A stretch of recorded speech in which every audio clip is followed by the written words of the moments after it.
Queria te fazer uma pergunta, queria que você fosse muito sincero. Quem você se tornou depois das pancadas que você levou?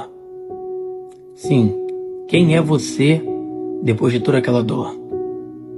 O que você aprendeu com ela? O que essa dor mais te ensinou? Eu sei que na maioria das vezes parece que ninguém se preocupa contigo, mas a pergunta que eu faço é: o que essa solitude te ensinou? O que essa dor te transformou? Quem literalmente é você depois dela?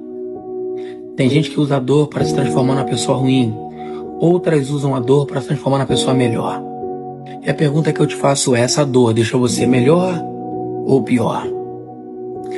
Se você usa a dor para se transformar na pessoa pior, você se tornou pior do que a pessoa que deixou você assim.